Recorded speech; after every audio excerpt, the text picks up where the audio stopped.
देखिए, consolidated financial statements का topic है हमारा, और हमें इस चैप्टर में प्राइमरीली इसकी ऑडिट की बात करनी है। नाउ जब हम इसकी ऑडिट की बात करते हैं तो हमारी ऑडिट में इसका जो प्राइमरी कंसीडरेशन आएगा, इसका प्राइमरी कंसीडरेशन हमारे पास ऑडिट की बातों को लेकर के आता है। ऑडिटर की कंसीडरेशन, ऑडिटर की रिस्पॉन्सिबिलिटी क्या है, प्लानिंग कैसे करेगा, और कुछ लॉ की बातें हैं इसके अंदर, और कुछ ये एफआर की एडजस्टमेंट्स हैं, फाइनेंशियल रिपोर्टिंग की एडजस्टमेंट्स हैं। दो तरह की एडजस्टमेंट होती है, current period and the permanent adjustments. Main चीज जो ऑडिट के लिए है वो ये है ऑडिट का the most important part, reporting considerations. तो चलो हम स्टार्टिंग से ही बात करते हैं। कंसोलिडेटेड फाइनेंशियल स्टेटमेंट का मतलब क्या है? क्या आप हेड ऑफिस के रिकॉर्ड्स में ब्रांच के रिकॉर्ड्स को कंसोलिडेट करते हैं तो क्या ये कंसोलिडेटेड फाइनेंशियल स्टेटमेंट्स होती हैं? हेड ऑफिस के फाइनेंशियल स्टेटमेंट में ब्रांच की इंफॉर्मेशन को कंसोलिडेट करते हैं तो ये क्या है? ये है स्टैंड अलोन। इसको आप ये कह सकते हैं आपने इनकॉर्पोरेट किया है ब्रांच के रिजल्ट को, किसमें? हेड ऑफिस के रिकॉर्ड में।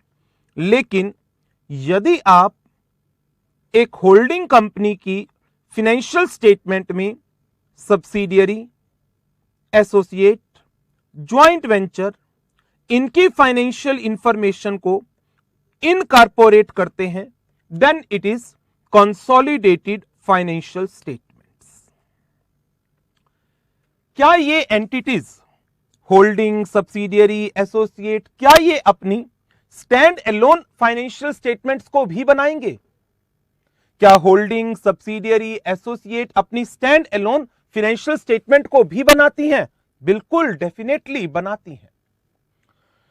ये बेसिक इंफॉर्मेशन लिखी गई है। Consolidated financial statement are presented for a group of entities which are under the control of a parent. A parent is an entity जिसकी एक या एक से ज्यादा सब्सिडियरीज हैं। Group, it comprise of parent as well as subsidiary along with associate and joint ventures. Therefore, consolidated financial statements ये financial statement है एक ग्रुप की which are presented as those of a single entity. किस form में बनाई जाएगी? To the extent possible, जिस form में होल्डिंग कंपनी अपनी स्टैंड अलोन फाइनेंशियल स्टेटमेंट बनाती है, टू द एक्सटेंट पॉसिबल उसी फॉर्म के अंदर कंसोलिडेटेड फाइनेंशियल स्टेटमेंट भी बनानी है। हमारे accounting standard 21 and end AS 110 इसके ऊपर प्रिंसिपल देते हैं। हिस्सा बेटा आप ज्वाइंट वेंचर, एसोसिएट को एड ऑन कर सकते हैं। As 21 and Ind AS lay down the principles and procedures for the preparation and presentation of consolidated financial statements. It normally includes what? Balance sheet, statement of P&L, cash flow statement, statement of changes in equity and the explanatory notes. ये meaning आया है consolidated financial statement का। बड़ा interesting, अब की बार ये exam में question था। इतना सिंपल क्वेश्चन भी एग्जाम में हो सकता है, कभी सोचा नहीं था। What is meant by group financial statement? नवंबर 18 के एग्जाम में इसका क्वेश्चन आया है, ओल्ड सिलेबस में 4 नंबर का।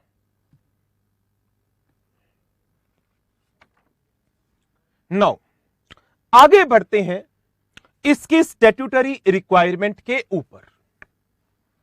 सेक्शन 129 सब सेक्शन 3 जो फाइनेंशियल स्टेटमेंट का है, उसके अंदर एक प्रोविजन दिया गया है,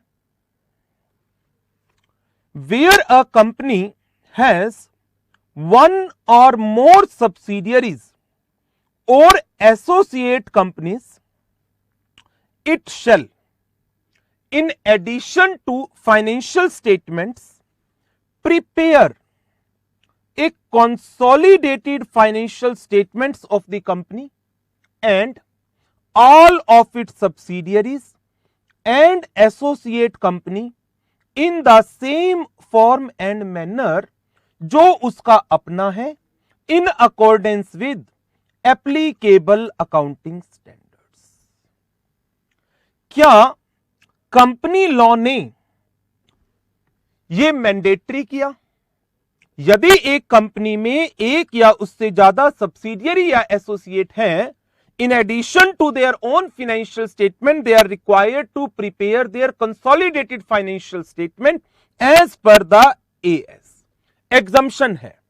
एग्जम्पशन कहां पर बताई गई है? आपको 3 जगह पर एग्जम्पशन मिलने वाली है कंसोलिडेटेड फाइनेंशियल स्टेटमेंट की। 3 जगह पर। कहां कहां? कंपनी अकाउंट रूल्स 2014 में रूल 6 के अंदर, अकाउंटिंग स्टैंडर्ड 21 के अंदर, इंड एएस 110 के अंदर। 3 एग्जम्पशन है। 3 एग्जम्पशन। क्या आपको अपनी फाइनेंशियल स्टेटमेंट के साथ साथ एक separate statement which contains the salient features of the financial statements वो भी अटैच करनी होगी? यहां पर एक फाइनेंशियल रिपोर्ट लगी होती थी, प्रवीण सर रखते हैं, मिल गई डाबर की। तो इसके अंदर क्या कंसोलिडेटेड फाइनेंशियल स्टेटमेंट होंगी? होनी तो जरूर चाहिए। पेज नंबर 169 पेज पर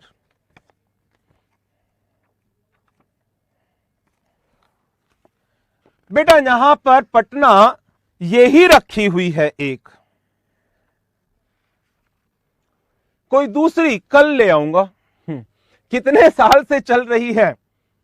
देखो बेटा 2017 की है, एक ही साल हुआ है अभी तो। भरतपुर बेटा कारो का क्वेश्चन लास्ट में करा दूंगा, अभी इस पे थोड़ा ध्यान दो ना।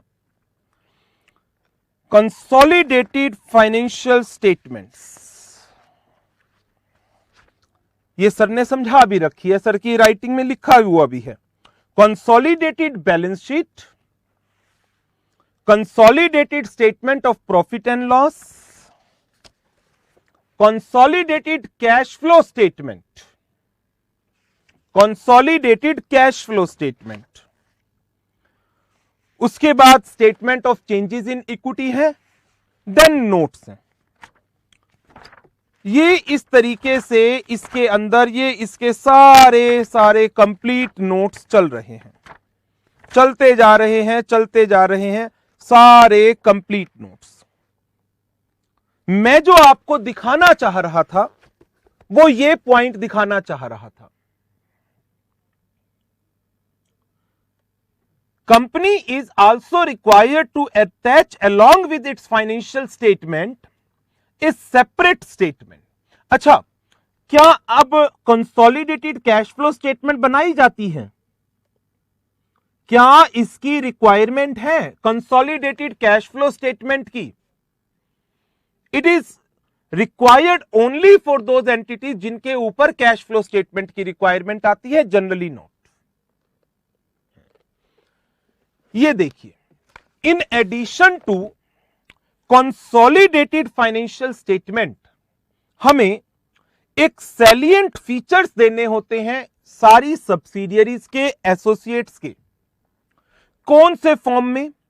फॉर्म AOC 1 के अंदर, फॉर्म AOC 1 के अंदर, जिसमें आप सब्सिडियरी का नाम, date of acquisition of control, subsidiary का रिपोर्टिंग पीरियड यदि होल्डिंग से डिफर करता है वो, सब्सिडियरी की रिपोर्टिंग करेंसी और एक्सचेंज रेट उस करेंसी का as on the last date of the relevant financial year, share capital, reserve, total asset, liability, investment, turnover etcetera. पहले ये सारी डिटेल सब्सिडियरीज की आती हैं, उसके बाद फिर ये सारी detail associates and joint ventures की आती हैं, और फिर शेड्यूल 3 में कुछ एडिशनल इंफॉर्मेशन मांगी गई, additional information in relation to subsidiaries, in relation to associates and joint venture. MGT बेटा एक स्मॉल एब्रीवेशन है मैनेजमेंट वर्ड का। तो नाउ अब हमारे पास दो चीजें हो गई, क्या क्या? दो चीजें क्या क्या हुई? नंबर एक, हमें कंसोलिडेटेड फाइनेंशियल स्टेटमेंट बनानी है, और नंबर दो, हां नागपुर बेटा अलग अलग हो सकते हैं, और नंबर दो, क्या हमें सैलिएंट फीचर्स देने हैं कंपनी के? यस, एओसी 1 में, एओसी 1 में। भिलवाड़ा रिपोर्टिंग पीरियड डिफर कर सकता है ना, जैसे फॉरेन सब्सिडियरी है, तो क्या फॉरेन सब्सिडियरी हमारे इंडियन लॉ के हिसाब से अप्रैल टू मार्च यूज करेगी, या हो सकता है वो जनवरी टू दिसंबर यूज कर ले? बताओ, क्या वो जनवरी टू दिसंबर यूज कर सकते हैं? कर सकते हैं। हिसार ने एग्जाम्पल भी दिया है, यूनिलीवर कैलेंडर ईयर यूज करता है। AOC is abbreviation of accounts of companies. Accounts of companies.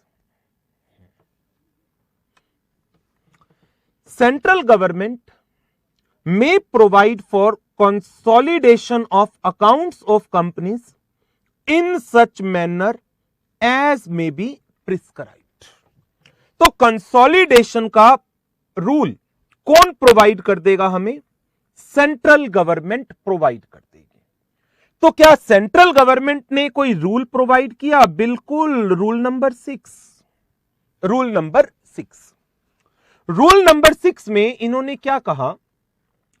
Consolidation आप करेंगे as per schedule 3 as well as applicable accounting standards. ये सारा आपके लॉ के पेपर के अंदर आता है, और एफआर के अंदर भी आपको इसकी बेसिक नॉलेज जरूरी है।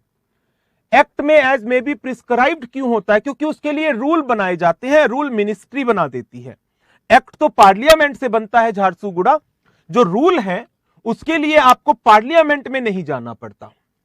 सीएफएस में इंड एएस नहीं लगेगा। क्यों नहीं लगेगा? पटना ये रहा ना, इंड एएस 110।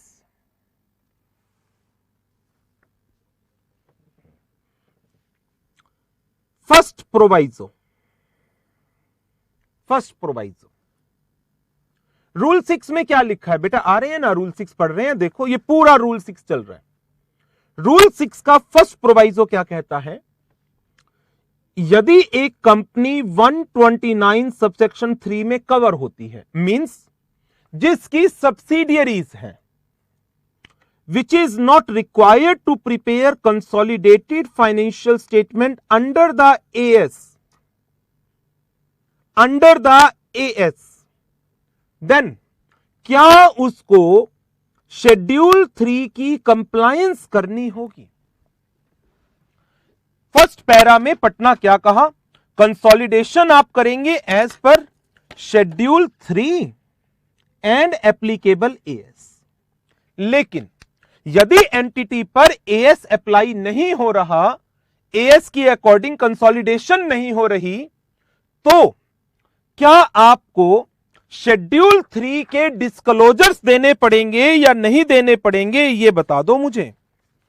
कंसोलिडेशन तो आप नहीं करोगे, लेकिन जो शेड्यूल 3 ने ये एडिशनल इंफॉर्मेशन मांगी हुई है सब्सिडियरीज की, net assets, share in profit loss, share in other comprehensive income, share in total comprehensive income, क्या आप इसको अवॉइड कर पाएंगे? क्या ये डिस्क्लोजर्स आप अवॉइड कर पाएंगे? बेशक आपको अकाउंटिंग स्टैंडर्ड में एग्जम्पशन मिल गई, इसको आप अवॉइड नहीं कर पाएंगे। एप्लीकेबल एएस और इंड एएस होना चाहिए था पटना, आप दोनों लिख लें। ये लो, मैंने तो लॉ की लैंग्वेज लिख दी है। एप्लीकेबल एएस का मतलब एएस और Ind AS as the case में भी। भरतपुर बेटा कंसोलिडेटेड फाइनेंशियल स्टेटमेंट नहीं बनाएंगे, लेकिन कुछ डिस्क्लोजर तो है ना।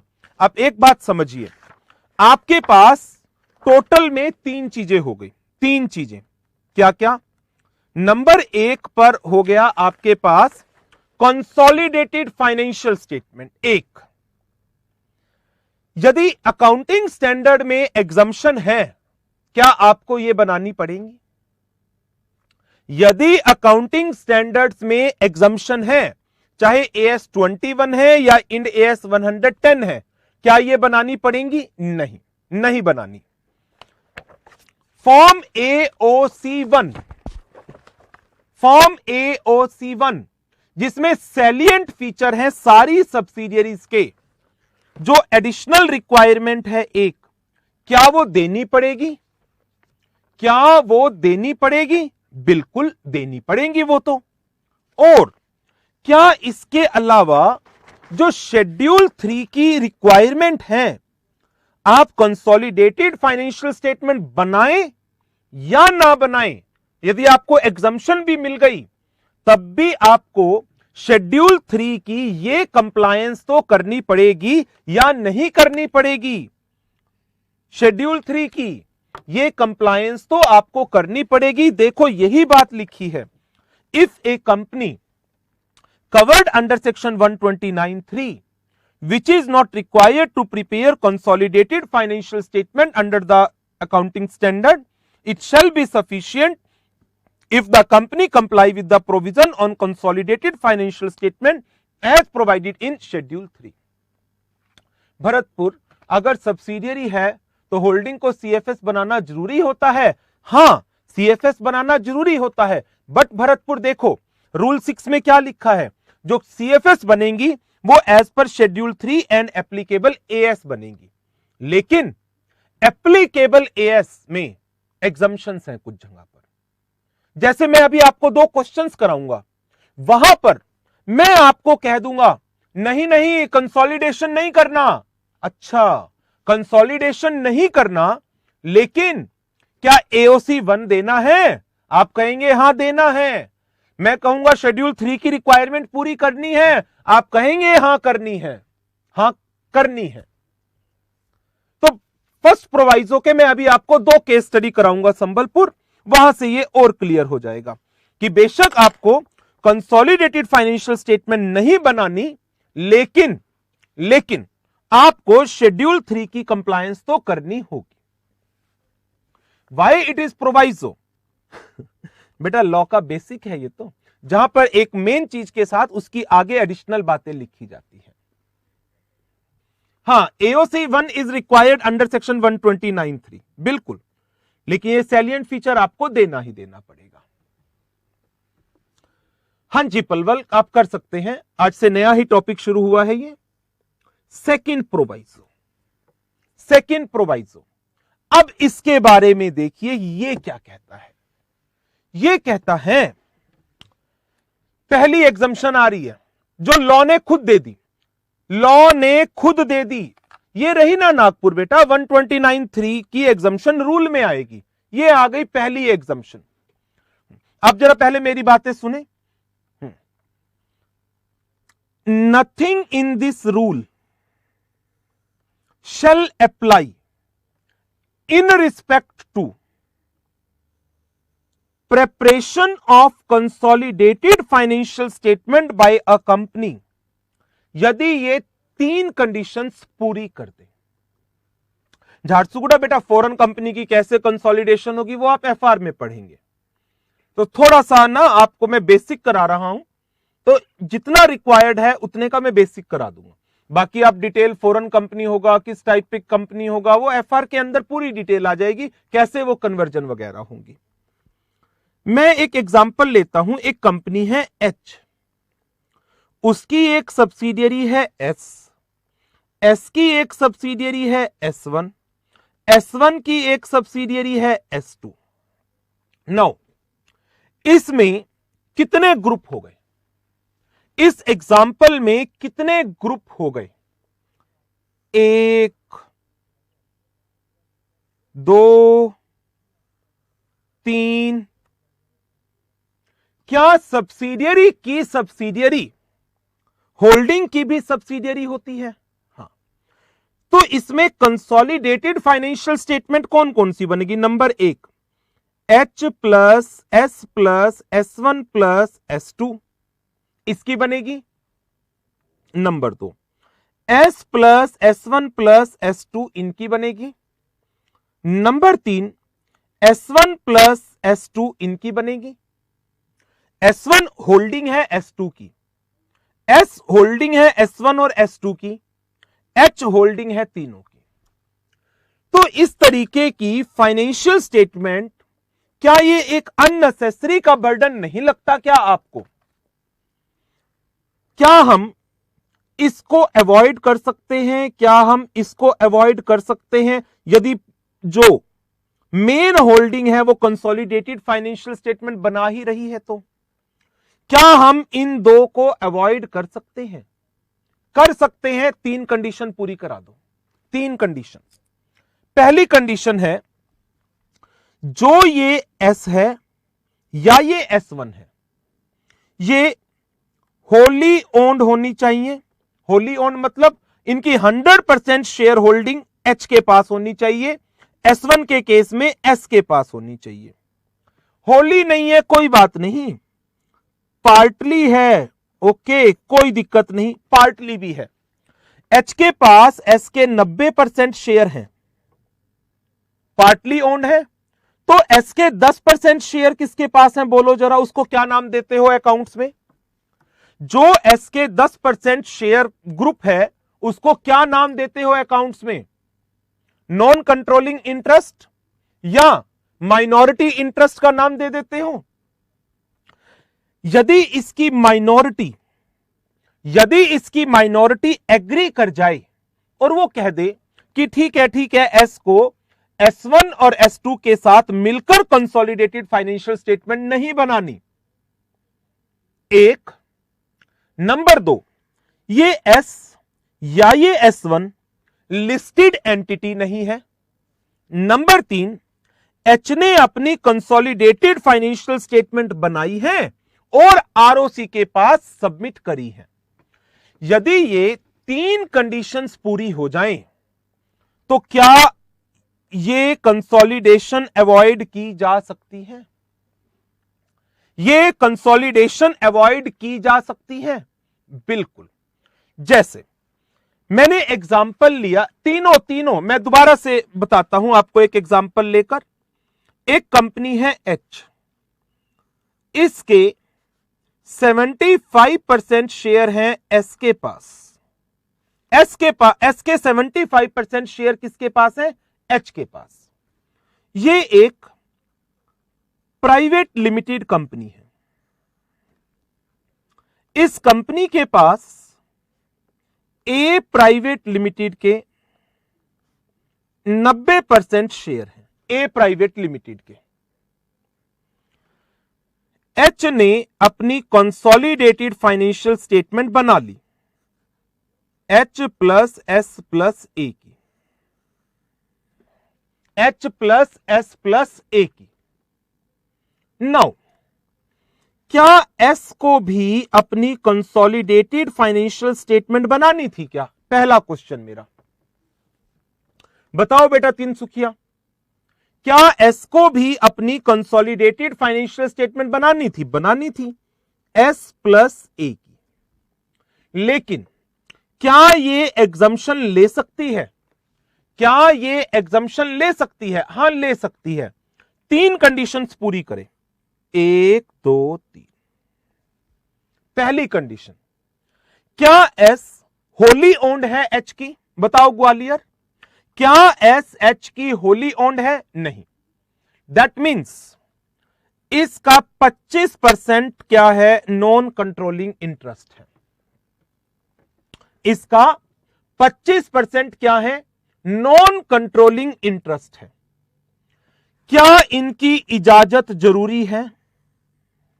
पहला क्वेश्चन, क्या minority interest other than holding को छोड़कर, होल्डिंग तो मेन में आ गया, क्या इनकी रिटर्न परमिशन राइटिंग में इनकी कंसेंट जरूरी है? हां, राइटिंग में इनकी कंसेंट जरूरी है। नंबर 2, ये कंपनी अनलिस्टेड होनी चाहिए। प्राइवेट लिमिटेड कंपनी है, अनलिस्टेड है। नंबर 3, जो इसकी अल्टीमेट होल्डिंग है, क्या वो कंसोलिडेटेड फाइनेंशियल स्टेटमेंट बना रही है? इसकी अल्टीमेट होल्डिंग कौन है? एच है। क्या ये कंसोलिडेटेड फाइनेंशियल स्टेटमेंट बना रही है? बना रही है। आरओसी के पास सबमिट करा रही है? हां, करा रही है। तीनों कंडीशन पूरी हो गई। क्या एस को एग्जम्पशन मिल सकती है?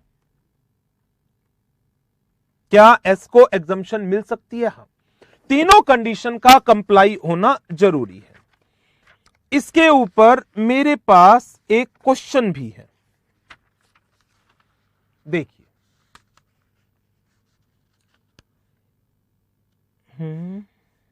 नहीं, कहां गया, रुको।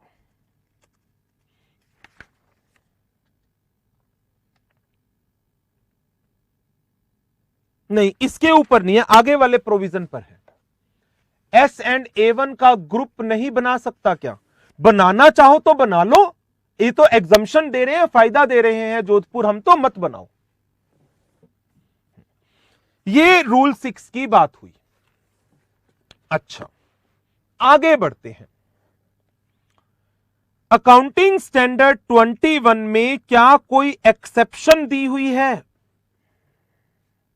जिन not otherwise entitled to vote, जिनका वोटिंग राइट है या नहीं है, ऑल अदर मेंबर, मैंने पूरे 25% कवर कर दिए, देखो यहां पर वोटिंग राइट है या नहीं है सबका।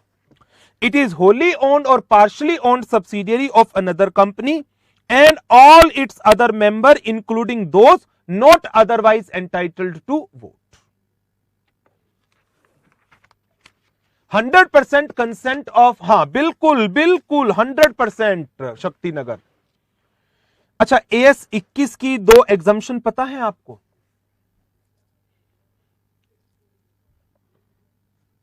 क्या AS 21 की एग्जम्पशंस पता है? 2 एग्जम्पशन। होल्डिंग कंपनी ने, हां हिसार, होल्डिंग कंपनी ने जो शेयर्स खरीदे हुए हैं वो इस इंटेंशन के साथ नहीं है कि हम उसको रिटेन करेंगे। एक इंटेंशन है, वो टेम्पररी है कि हम आपको शेयर्स को शॉर्ट रन में बेच देंगे, हम लॉन्ग रन में नहीं रखना चाहते। तो when holding company has such intention कि हम जो सब्सिडियरी बना रहे हैं वो एक टेम्पररी पीरियड के लिए है, नॉट फॉर परमानेंट पीरियड। ये पता कैसे चलेगा इंटेंशन? ये इंटेंशन पता कैसे चलेगी? क्या जब बोर्ड ऑफ डायरेक्टर इन्वेस्टमेंट का रेजोल्यूशन पास करेंगे, क्या उस रेजोल्यूशन में डिटेल आएगी?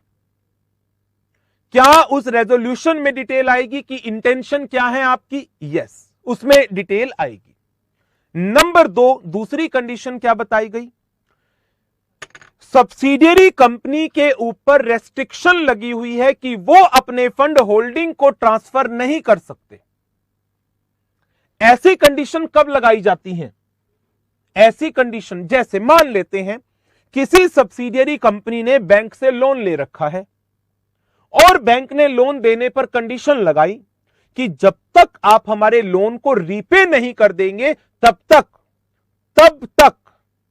आप अपने फंड्स का डाइवर्जन नहीं कर सकते, आप अपने फंड्स को डिस्ट्रीब्यूट नहीं कर सकते। क्या बैंक ऐसी कंडीशन लगा सकता है लोन देने के लिए? बिल्कुल लगा सकता है। तो यदि किसी सब्सिडियरी कंपनी के ऊपर लॉन्ग टर्म की रेस्ट्रिक्शन लगी हुई है that they can not transfer the funds to the holding company, या होल्डिंग कंपनी ने शेयर्स खरीदे हैं विद इंटेंशन कि हम इसका कंट्रोल टेम्पररी रखना चाहते हैं, देन AS 21 कहता है consolidation not required. A subsidiary should be excluded from the consolidation when control is intended to be temporary। Control temporary है, शेयर्स खरीदे गए हैं with its subsequent disposal intention, या सब्सिडियरी काम कर रही है under severe long term restriction, जिसके कारण वो अपने फंड्स को ट्रांसफर नहीं कर पाएगी। ऐसी सिचुएशन में कंसोलिडेटेड फाइनेंशियल स्टेटमेंट के अंदर जो होल्डिंग ने इन्वेस्टमेंट कर रखी है सब्सिडियरी में, जो होल्डिंग ने इन्वेस्टमेंट कर रखी है सब्सिडियरी में, उसका क्या होगा बताओ जरा जल्दी से, थोड़ा जल्दी करो, ये अकाउंट्स और लॉ का पार्ट बताएं जल्दी से, उसका क्या करते हो अकाउंट्स में, जल्दी जल्दी बताओ। यस, उसको एज ए इन्वेस्टमेंट शो कर देते हैं एज पर अकाउंटिंग स्टैंडर्ड 13 के हिसाब से।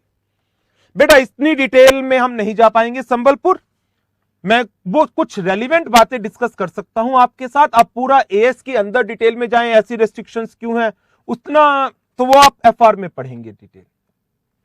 नाउ क्या ऐसी एग्जम्पशन, इंड एएस अभी आगे आएगा, क्या ऐसी एग्जम्पशन इंड एएस में दी गई है टेम्पररी कंट्रोल की या लॉन्ग टर्म रेस्ट्रिक्शंस की? क्या ऐसी एग्जम्पशन इंड एएस में है? नहीं है।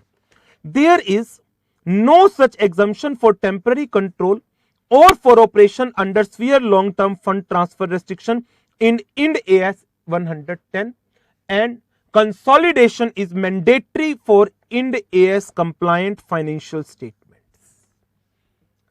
जिन कंपनी पर एएस अप्लाई होता है उनमें यह एग्जम्पशन है, जिन कंपनी पर इंड एएस अप्लाई होता है वहां पर यह एग्जम्पशन नहीं है। क्या इंड एएस में कोई अलग से एग्जम्पशन है? इंड एएस में क्या कोई अलग से एग्जम्पशन है? बेटा क्वेश्चन में लिखा हुआ होगा जोधपुर, हां है।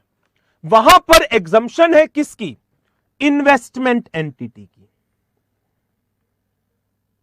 इन्वेस्टमेंट एंटिटी की। N investment entity shall not consolidate it's subsidiary, instead investment entity subsidiary की इन्वेस्टमेंट को फेयर वैल्यू पर लेगी in accordance with Ind AS 109 financial instrument para number 31। लेकिन यदि मान लेते हैं ये एक होल्डिंग कंपनी है, इसकी 3 सब्सिडियरी हैं S1, S2, S3, लेकिन इसकी खुद की एक होल्डिंग है, इसकी खुद की भी एक होल्डिंग है, क्या इसको कंसोलिडेशन करना पड़ेगा? ये इन्वेस्टमेंट कंपनी है, ये नॉन इन्वेस्टमेंट कंपनी है। क्या नॉन इन्वेस्टमेंट कंपनी को इन सारों का कंसोलिडेशन करना पड़ेगा? जवाब है हां। क्या इन्वेस्टमेंट कंपनी को कंसोलिडेशन करना पड़ेगा? जवाब है ना, ना। However, as per para 33, parent of an investment entity shall consolidate all entities that it control, including those which are controlled through an investment entity subsidiary। Investment company HI थी, उसकी parent H थी, उसको consolidation करनी पड़ेगी। Condition क्या है? Unless parent itself is investment. यदि H भी इन्वेस्टमेंट कंपनी होती तो, यदि H भी इन्वेस्टमेंट कंपनी होती तो क्या फिर यह कंसोलिडेशन की रिक्वायरमेंट आती? फिर एग्जम्पशन मिल जाती।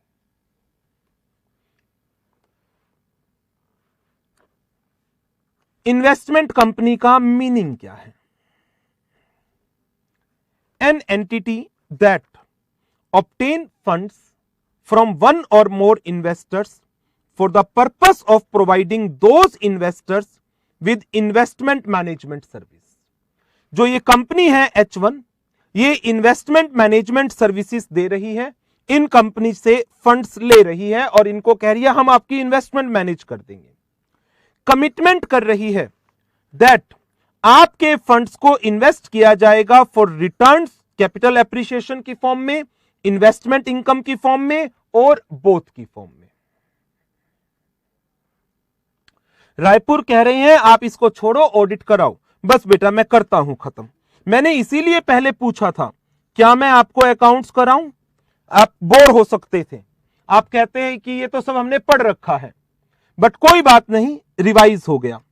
It measure and evaluate the performance of substantially all of its investment on fair value basis, fair value basis। Bharatpur, अभी तक तो मैंने ऑडिट स्टार्ट ही नहीं किया, आप कह रहे हैं स्लो चलो, वेरी गुड। ये तो मैं आपको सेवा कर रहा हूं, सर बोलते हैं ना प्रवीण सर, ये तो सेवा हो रही है अकाउंट्स और लॉ की। अभी तक तो ऑडिट आया ही नहीं है, बट नवंबर 18 में इसका क्वेश्चन आ गया है न्यू सिलेबस में, 5 नंबर का क्वेश्चन आया है, पढ़िए जरा। एच लिमिटेड एक इन्वेस्टमेंट कंपनी है जो अपनी फाइनेंशियल स्टेटमेंट को in accordance with Ind AS बना रही है। The company obtain funds from various investors and commits it's performance for fair return capital appreciation to its investor. During the year under audit, it had been observed that the company had invested 25% in S1, 50% in S2, 60% in S3 of the respective share capital of the invested companies. In companies के यहां इसने 25, 50, 60% तक की investment कर रखी है। Okay. When checking the investment schedule of the company, एक issue arise हुआ, क्या कंसोलिडेशन करने की जरूरत है ऐसी कंपनीज के साथ एच लिमिटेड को? अंडर सेक्शन 129(3) जहां पर कोई एक्सक्लूजन नहीं बताया गया। बताएं जी, रूल नंबर 6 क्या कहता है? 129(3) से शुरू करना है मुझे आंसर। 129(3) का इसने रेफरेंस दिया, मैं अपने आंसर को 129(3) से शुरू करूंगा, जिसमें मैं कहूंगा 129(3) कहता है सेंट्रल गवर्नमेंट कंसोलिडेशन का मैनर देती है। कंसोलिडेशन के मैनर में रूल 6 कहता है शेड्यूल 3 और एएस के हिसाब से बनाओ। इसका फर्स्ट प्रोवाइजो कहता है यदि एएस एप्लीकेबल नहीं है तो शेड्यूल 3 की कंडीशंस को पूरा करो। ओके, अब इंड एएस 110 के पैरा 31 ने कंसोलिडेशन से एग्जम्पशन मुझे दे दी, तो क्या मुझे कंसोलिडेशन करनी है? बताएं अब जल्दी से। ये एक इन्वेस्टमेंट कंपनी है, ये एक इन्वेस्टमेंट कंपनी है, क्या मुझे कंसोलिडेशन करनी है? जवाब सब बच्चों ने दिया कंसोलिडेशन नहीं करनी, लेकिन क्या मुझे किसी और रिक्वायरमेंट को कंप्लाई करना पड़ेगा? क्या मुझे किसी और रिक्वायरमेंट को कंप्लाई करना पड़ेगा? यस, मुझे शेड्यूल 3 के अंदर जो रिक्वायरमेंट्स बताई गई हैं उन सब का कंप्लायंस करना पड़ेगा। इसका कंप्लीट आंसर मैं आज आपको दिखा सकता हूं। प्रैक्टिस मैनुअल मेरे हाथ में आज आ गया है प्रिंट होकर, डिस्पैच आज हो चुका है सभी सेंटर्स के लिए। जो सेंटर आसपास हैं उनको तो 1 या 2 दिन में मिल जाएगा, जो सेंटर दूर हैं उनको 4-5 दिन में मिल जाएगा। स्कैनर में 940 प्लस क्वेश्चंस हैं, नवंबर 18 तक का एग्जाम इंक्लूड किया गया है। ओके, अब इस क्वेश्चन का आंसर देख लेते हैं क्या है।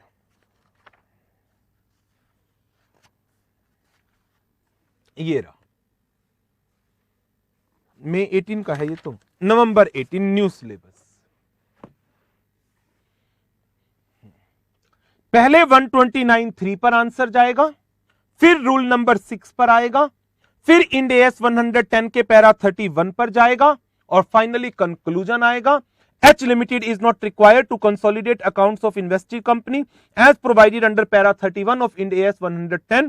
However, company is required to comply with the provision on consolidated financial statements as provided in Schedule 3. Lakshmi नगर बेटा क्या कह रहे हैं?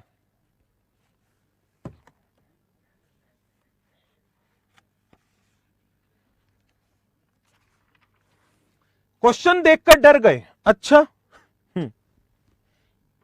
शेड्यूल 3 की कंप्लायंस हमेशा चाहिए। हां जी, रायपुर क्या कह रहे हैं? पैरा नंबर याद करना है बेटा, इतना सा ही तो है, पैरा नंबर याद करना है। मॉड्यूल नहीं मिला अभी तक? अच्छा,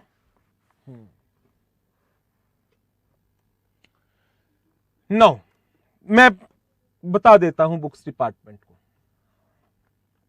रिस्पॉन्सिबिलिटी ऑफ पेरेंट, फटाफट से इसको पढ़ लो। कंसोलिडेटेड फाइनेंशियल स्टेटमेंट को बनाने की जिम्मेदारी किसकी? पेरेंट कंपनी की, मैनेजमेंट की। पेरेंट कंपनी की, मैनेजमेंट की। इस जिम्मेदारी में क्या क्या चीजों को इंक्लूड करेंगे आप? आइडेंटिफाई कंपोनेंट, मतलब सब्सिडियरी को, एसोसिएट्स को, ज्वाइंट वेंचर को आइडेंटिफाई करिए, उनकी फाइनेंशियल इंफॉर्मेशन को आइडेंटिफाई करिए जिसको आपको इंक्लूड करना है, and where appropriate identify reportable segment. किसके लिए? सेगमेंट रिपोर्टिंग के लिए। आइडेंटिफाई रिलेटेड पार्टीज, क्यों? रिलेटेड पार्टीज की रिपोर्टिंग के लिए। Obtain accurate and complete financial information, किससे? कंपोनेंट से। कंसोलिडेशन की एडजस्टमेंट किसकी जिम्मेदारी है? पेरेंट कंपनी की, मैनेजमेंट की। यदि अकाउंटिंग पॉलिसी डिफर करती है होल्डिंग की और सब्सिडियरी की, क्या उसको हार्मोनाइज करना पड़ेगा? क्या उसको हार्मोनाइज करना पड़ेगा? यूनिफॉर्म बेसिस के ऊपर लाना पड़ेगा? इफ पॉसिबल, यस, बिल्कुल लाना पड़ेगा। गैप कन्वर्जन, गैप कन्वर्जन कब आएगी? बताएं लक्ष्मी नगर, गैप कन्वर्जन कब आएगा? यदि हमारी फाइनेंशियल स्टेटमेंट बन रही है एक पर्टिकुलर एफआरएफ पर, लेकिन हमारी सब्सिडियरी वो किसी और एफ पर फाइनेंशियल स्टेटमेंट बना रही है। सिंपल सा एग्जांपल, होल्डिंग कंपनी पे इंड एएस अप्लाई होता है, सब्सिडियरी कंपनी पर एएस अप्लाई होता है, क्या करोगे? होल्डिंग कंपनी ने फाइनेंशियल स्टेटमेंट बनाई है इंड एएस पर, सब्सिडियरी ने बना रखी है एएस पर, क्या आपको सब्सिडियरी के रिजल्ट को इंड एएस पर कन्वर्ट करवा करके कंसोलिडेशन करना पड़ेगा? Gap conversion, this is what gap conversion. Generally accepted accounting principle, generally accepted accounting principles. तो ये सब किसकी जिम्मेदारी है? ये सारी रिस्पॉन्सिबिलिटीज हैं किसकी? पेरेंट कंपनी की, मैनेजमेंट की। They need to identify the component, they need to identify the financial information which is to be consolidated, they need to identify the segment, they need to identify the related party। चार चीजें तो मैं आपको identify word के साथ जोड़ सकता हूं। Identify the component, identify the financial information, identify the segment information, identify the related party information. उसके अलावा आपको क्या क्या करना है? गैप की कन्वर्जन करनी है वेयर एप्लीकेबल, उसके अलावा आपको हार्मोनाइजेशन ऑफ अकाउंटिंग पॉलिसीज को करना है, उसके अलावा आपको कंसोलिडेशन की एडजस्टमेंट्स करनी है। सेगमेंट रिपोर्टिंग क्या होता है? वेरी गुड भागलपुर संबलपुर, बेटा ये एफआर में पढ़ना सेगमेंट रिपोर्टिंग क्या होता है। कमाल कर दिया ये तो आपने, बिल्कुल ही। बताना जरा बच्चों जल्दी से, सेगमेंट रिपोर्टिंग क्या होता है? मैं बताऊं, सेगमेंट हमारे बिजनेस का एक वो पार्ट है जिसके लिए अलग से फाइनेंशियल इंफॉर्मेशन आपको देनी होती है। As a management we need to identify some reportable segment. Reportable segment कितनी तरह के हैं? Either business segment or geographical segment. इसमें से एक प्राइमरी होता है, एक सेकेंडरी होता है। आपको अपने रिस्क एंड रिवार्ड के बेस पर प्राइमरी एंड सेकेंडरी सेगमेंट्स को आइडेंटिफाई करना होता है। आइदर बिजनेस को आप प्राइमरी लेंगे या जियोग्राफिकल को आप प्राइमरी लेंगे। और इसमें आपको कम से कम कितना रेवेन्यू कवर अप करना होता है सेगमेंट्स के अंदर? सेगमेंट्स के अंदर एज ए होल आपको कितना रेवेन्यू रिपोर्ट करना होता है? 75%, बिल्कुल सही माल रोड। एक तो ये चीजें थी जो आपको पता होनी चाहिए थी। नाउ अब मैं एक और चीज है जो अकाउंटिंग की एडजस्टमेंट्स है। बच्चे बोल रहे हैं सर ऑडिट का करा दो, अकाउंट्स का हम कर लेंगे खुद। ठीक है, मैं आपको बस एक दो बातें और बता दूं, उसके बाद मैं ऑडिट पर चलूंगा। उसके बाद मैं ऑडिट पर चल रहा हूं, इंपॉर्टेंट है तो इसलिए मैं कराऊंगा, मैं छोड़ूंगा नहीं। करंट पीरियड की कंसोलिडेशन एडजस्टमेंट होती है और दूसरी परमानेंट कंसोलिडेशन एडजस्टमेंट्स होती हैं। जब आप फाइनेंशियल स्टेटमेंट्स को कंसोलिडेट करते हैं तो क्या आप गुडविल और कैपिटल रिजर्व की कैलकुलेशंस करते हैं? बताओ जी अहमदाबाद बेटा, क्या आप गुडविल, कॉस्ट ऑफ कंट्रोल बोल सकते हैं, कैपिटल रिजर्व, उसकी कंप्यूटेशंस करनी पड़ती हैं? बिल्कुल करनी पड़ती हैं। क्या ये परमानेंट नेचर की एडजस्टमेंट्स हैं या ये करंट एडजस्टमेंट है? ये परमानेंट नेचर की एडजस्टमेंट है या करंट एडजस्टमेंट्स है? ये परमानेंट एडजस्टमेंट्स होती हैं। परमानेंट जिस रेट पर आपने खरीदा वो चेंज थोड़ी होगा। जिस डेट को आपने खरीदा उस डेट की पोजीशन चेंज थोड़ी हो जाएगी आज की डेट में। क्या इसमें कोई चेंज है? नहीं। लेकिन यदि आपने इन्वेंट्री खरीदी है, होल्डिंग ने इन्वेंट्री खरीदी है सब्सिडियरी से और होल्डिंग ने आज तक बेची नहीं, सब्सिडियरी ने खुद खरीदा था 5 लाख का, उसने होल्डिंग को बेच दिया 7 लाख का, सब्सिडियरी ने प्रॉफिट रिकॉग्नाइज कर लिया 2 लाख का, होल्डिंग ने अभी तक उस इन्वेंट्री को आगे बेचा नहीं। जब कंसोलिडेट करोगे तो ये इन्वेंट्री कितने पर आएगी? जब कंसोलिडेट करोगे होल्डिंग और सब्सिडियरी को एज ए ग्रुप, 5 लाख की सब्सिडियरी ने खरीदा, 7 लाख की सब्सिडियरी को बेचा, 2 लाख का जो प्रॉफिट सब्सिडियरी की किताबों में है, क्या आपको उसको अनरियलाइज्ड प्रॉफिट को एडजस्ट करना पड़ेगा या नहीं करना पड़ेगा? करना पड़ेगा। आपको 2 लाख रुपए हटाने पड़ेंगे। इसी तरह से होल्डिंग ने सब्सिडियरी को सामान बेचा, सब्सिडियरी ने होल्डिंग को सामान बेचा, एक डेटर है दूसरा क्रेडिटर है, एक ने दूसरे को फीस दी, दूसरे ने पहले को फीस दी। जो हमारी आपस की ट्रांजैक्शंस हैं, इंट्रा ग्रुप ट्रांजैक्शंस, रिजल्ट, क्या मुझे उन ट्रांजैक्शंस के इफेक्ट को एलिमिनेट करना होगा जब मैं कंसोलिडेटेड फाइनेंशियल स्टेटमेंट्स को बनाऊंगा? बोलो हां, करना होगा, करना होगा। तो ये सारी एडजस्टमेंट्स कौन सी होती हैं? ये सारी एडजस्टमेंट्स होती हैं करंट एडजस्टमेंट्स।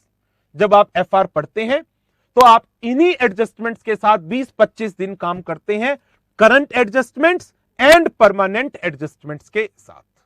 तो ये 2 वर्ड हैं, एक करंट एडजस्टमेंट्स का और दूसरा परमानेंट एडजस्टमेंट्स का, जिसमें आप टैक्सेशन की बात करते हैं, आप इन्वेस्टमेंट्स की बात करते हैं, आप डेटर क्रेडिटर की बात करते हैं, इन्वेंट्री की बात करते हैं, गुडविल की बात करते हैं, डेफर टैक्सेशन की बातें होती हैं। वो सारे के सारे एग्जांपल्स जो आप एफआर में पढ़ते हैं। हां, अभी बेहाला कह रहे हैं एफआर में अभी बिजनेस कॉम्बिनेशन का चैप्टर चल ही रहा है हमारा। यस, वो सारी एडजस्टमेंट्स 2 कैटेगरीज में डिवाइड होती हैं। कौन कौन सी? 1 परमानेंट, जिसके अंदर परमानेंट में प्राइमरीली 2 एडजस्टमेंट्स आती हैं, कॉस्ट ऑफ कंट्रोल की और दूसरी हमारी कैपिटल रिजर्व की। उसके अलावा जो हमारी ईयर बाय ईयर एडजस्टमेंट चलती हैं, they are known as the current adjustments. ठीक है, ये 2 आपके अकाउंटिंग के टॉपिक्स हैं। 1 इज करंट पीरियड, जितने एग्जाम्पल्स जहां पर लिखे गए हैं ये सारे एग्जाम्पल आपके एफआर के न्यूमेरिकल्स के अंदर है। और दूसरा है आपका परमानेंट एडजस्टमेंट्स। परमानेंट एडजस्टमेंट, इसमें मेनली 2 ही एडजस्टमेंट आ जाती हैं, एक गुडविल कैपिटल रिजर्व की और दूसरी नॉन कंट्रोलिंग इंटरेस्ट की। राइट, तो ये आपका एक अकाउंट्स का पार्ट और है, इंपॉर्टेंट है, आपको इसको पढ़ना है। मैं अब इसके बाद चलूंगा ऑडिट पार्ट के ऊपर। इसका मैंने एक अलग से वीडियो बना रखा है। एफआर में जब आपका ये चैप्टर हो जाए, एफआर में जब आपका ये चैप्टर हो जाए, ये सारे पॉइंट्स आपके सारे न्यूमेरिकल्स में कवर हो जाएंगे। तो आपको उस वीडियो को देखने की जरूरत नहीं पड़ेगी, बट फिर भी इसका लगभग आधे घंटे का मैंने एक सेपरेट वीडियो रिकॉर्ड किया हुआ है। यदि आप उस वीडियो को देखना चाहें वो मैं आपके LMS पर डलवा दूंगा। राइट, ये मैंने आपके साथ अकाउंट और लॉ की बात